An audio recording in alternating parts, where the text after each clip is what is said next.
شعرونه وایم چې ناره د زنده‌باد د ښه په جارو کا حاجي صاحب زمونږ هم وړوکی غوندې کار وکړه حاجي صاحب یا خو ومنه چې دا کیسه هم ستا وه یا د دې ظلم سلار وکړه حاجي صاحب یا خو ومنه چې دا کیسه هم ستا وه یا د دې ظلم سلار وکړه حاجي صاحب پټ مخونه خو د غلو غدو کار دی مخ کاره که نو ګزار وکړه حاجي صاحب پټ مخونه خو د غلو غدو کار دی مخ کاره که نو ګزار وکړه حاجي صاحب چې ما نه منې نو تا چېرته منمه ورته ښه د ګوتو شمار وکړه حاجي صاحب مننه چې ما نه منې نو تا چېرته منمه ورته ښه د ګوتو شمار وکړه حاجي صاحب د لیوال پوښتنې نه وژلی کېږي دا جواب غواړي گفتار وکړه حاجي صاحب مننه دغه نظم ته راځم هله پیره بابا راشي الله پیره بابا راشي چې خبر په انتها شي د روپۍ به پاتې نه شي چې د ښکلو په سلا شي د یو ښکلي ملاقات کې دواړه ورک په خپل خپل ذات کې د سلام او کلام وروستو ښه د ډېر احترام وروستو بس په شمار یو څو لمحو کې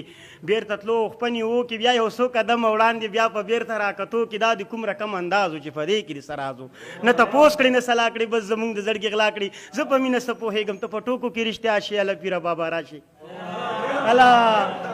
الله پیره بابا راشي او ته چې داسې په خندا شي لکه زر که په یو سا شي ته خبرې لیونی را تاوان به هم په ما شي ته چې داسې شور او شر کړې اوس به ټول کلی خبر کړي بیا د مینې تهمتونه دا کاږه واږه نیتونه دلته کار په پیسه کېږي او موږ نه لرو نوټونه یو زمونږ خالي جیبونه بل د خلکو پیغورونه یو ناترسه زمانه شي بل زمونږ خوار نصیبونه دلته ساس کې هم گویا شي دلته اوري دیوالونه ستا د مینې راز به توی کړي د الزام سپیره بادونه نه خبره به رسوا شي الله پیره بابا راشي مننه ډېره زیاته مننه الله پیره بابا راشي بیا خبر له پښتونخوا شو بیا خبرې له نظام شو بیا خبرې له باچا شي په توبو به توبهګار شي مجبورن به په جړا شي عدالت نه که خبر شي ریاست نه که خبر شي د ځنګل په شان قانون دی حقیقت نه که خبر شي دلته ځای په ځای وژنه نه تپوس ته نه پوښتنه بس عیاش عیاسي د زوروره بدماشي ده زلیوال بیخي کمزور مهربانه پاک الله شي الله پیره بابا راشي الله پیره بابا راشي ډېره مننه کومه دغه اخیری بنده قربان ملنګ ته بیا ډالۍ وي چله پیره بابا راشي بیا خبر له پښتونخوا شي بیا خبرې له نظام شي بیا خبرې له باچا شي په توبو به توبهګار شي مجبورن به په جړا شي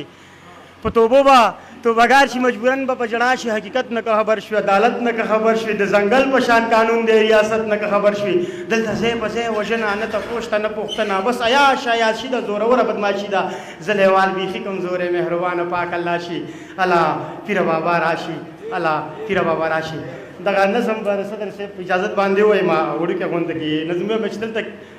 درې ملګري وایي چې دلته مشر لکه څوک دی هغه نظم وایي خو زه به دا ووایم چې د دې ښار نظام بدل دی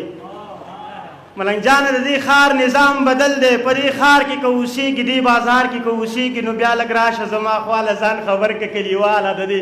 دور د نظام نه د دې ښار د انتظام نه د ستا هر یو کار به کېږي د ستا هر سنګار به کېږي تا ته څه نه مسله د مسله راوړه سړیه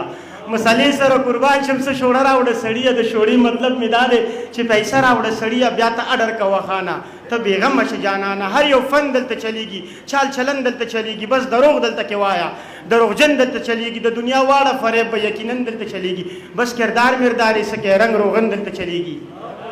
بس کردار مردارې سکې رنګ روغن دلته چلیږي دلته نار هر یو سړی دی او مل ټول اړی ګړی دی دل چلته چل دی چل کې ول دی د دې ښار نظام بدل دی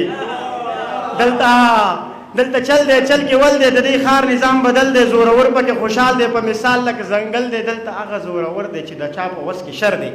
بس که خان دی که نوکر دی خو په بله سر دی دې سودګره جیته ګوره دا د ټولو معتبر دی بس په جیب چې برابر دی نو بیا خیر که خو شیخر دی بیا یې چا ته حاجت نشته دا په خپله غټ افسر دی مننه غوږ شپلې تماشې ته اوس راځو خپلې کیسې ته ته که ژوند تېرول غواړې ځان په خلکو منل غواړې نو بیا غوږ شه کلیواله ځان خبر کله خواله سپین موټر ځان له پیدا که خړ څادر ځان له پیدا که ښه بوټ سوټ ځان له تیار که کاټن سوټ ځان له تیار که څه وړوکی روزګار ګور که څه وړوکی بګار جوړ که څو کسان ځان له پیدا که څو یاران ځان له پیدا که ستا دپاره چې قسم خوري څو کسان ځان له پیدا که بیا مزې که واجي شوې تش په توره جنتي شوې چې سوی هغه به کېږي هم ملا شوې هم قاضي شوې د لیوال پکې کار نشته کولی شوې که خالي شوې کولی شوې که خالي شوې ډېره مینه او احترام لرم ټولو ته قربان وشي جهان